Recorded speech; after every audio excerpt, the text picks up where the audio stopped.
تین آدمی ایسے ہیں جن کو اللہ تعالیٰ قیامت والے دن اپنے عرش کا سایہ نصیب فرمائے گا۔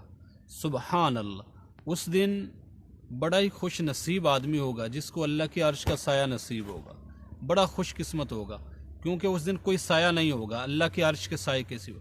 نمبر 1، وہ شخص جو لوگوں کی امامت کرے اور لوگ اس سے راضی رہیں۔ نمبر 2، وہ شخص جو لوگوں کو رجل یدعو الناس الی الصلوات الخمس لابتغاء وجہ اللہ، جو شخص لوگوں کو نماز کی دعوت دیتا ہوگا۔ نمبر 3، وہ شخص جو اپنے مالک سے بھی اچھا معاملہ رکھے اور اپنے متحدوں سے بھی اچھا معاملہ کرے۔ یہ 3 شخص اللہ کے عرش کے سایہ میں ہوں گے۔ ایک حدیث پاک میں آتا ہے، وہ الگ حدیث ہے کہ 7 آدمی قیامت والے دن اللہ کے عرش کے سایہ میں ہوں گے۔ نمبر 1، امام عادل منصف بادشاہ۔ نمبر 2، شاب نشأ فی عبادت اللہ، وہ جوان جو جوانی میں اللہ کی عبادت کرتا رہا ہو۔ عام طور پہ یہ ہوتا ہے جب آدمی بوڑھا ہو جاتا ہے پھر مسجد میں جا گرتا ہے، وہ جوانی میں ادھر ادھر کے کاموں میں لگا رہتا ہے، لیکن یہاں پر فضیلت کس کی ہے؟ جو جوانی میں اللہ کی عبادت میں لگ جائے اور اللہ کی عبادت کے ساتھ ساتھ وہ جوان ہوا ہو۔ نمبر 3، وہ شخص رجل قلبہ معلق، وہ شخص جس کا دل مسجد میں لگتا ہو، کسی ضرورت کے لیے باہر جائے پھر مسجد میں آ جائے۔ نمبر 4، وہ 2 شخص جن کے اندر اللہ ہی کے واسطے آپس میں محبت ہو، اسی کی وجہ سے جمع ہوتے ہوں، اسی پر جدا ہو جاتے ہوں، کوئی اور مقصد نہ ہو، دنیاوی کوئی غرض نہ ہو، کوئی مقصد نہ ہو۔ عام طور پر آپس میں محبت ہوتی ہے لیکن کوئی نہ کوئی مقصد پیچھے ہوتا ہے۔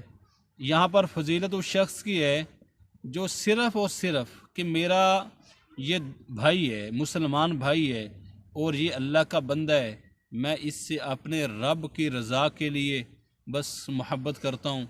نمبر 5، وہ شخص جسے کوئی حسب و نسب والی حسین عورت اپنی طرف دعوت دے اور وہ کہے کہ میں اللہ سے ڈرتا ہوں۔ نمبر 6، وہ شخص جو دائیں ہاتھ سے صدقہ کرے بائیں کو خبر بھی نہ ہو کہ کیا کیا۔ نمبر 7، وہ شخص جو تنہائی میں بیٹھ کر اللہ کا ذکر کرے اور رونے لگ جائے۔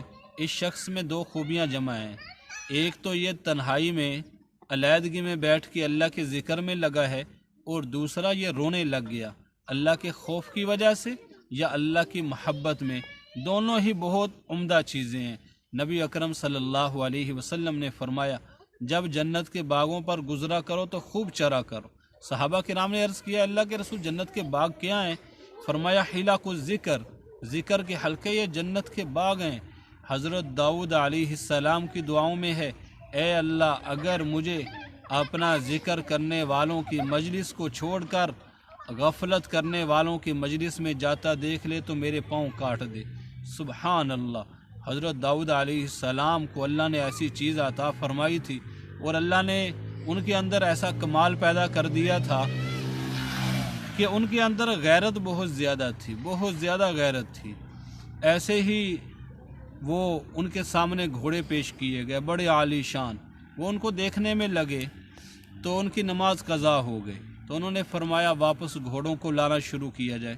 واپس لاتے گئے وہ ان کی گردنیں اڑاتے گئے اللہ غیرت کے اندر کہ ہاں میری نماز کیوں قضا ہو گئی، اللہ کی عبادت سے کیوں سستی ہوئی، اور یہ دنیا کی چیز، دنیا کا مال و متاع جو فانی ہے، ختم ہونے والا ہے، اس میں لگ کر اللہ کی یاد سے میں کیوں غافل ہو گیا۔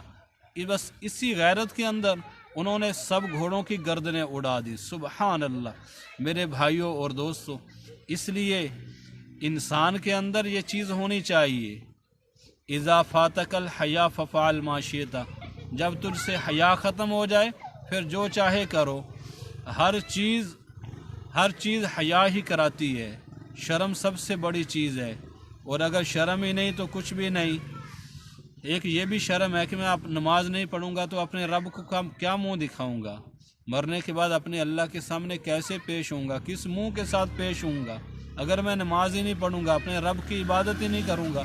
اگر شرم ہی نہیں کہے گا کوئی بات نہیں، اس لیے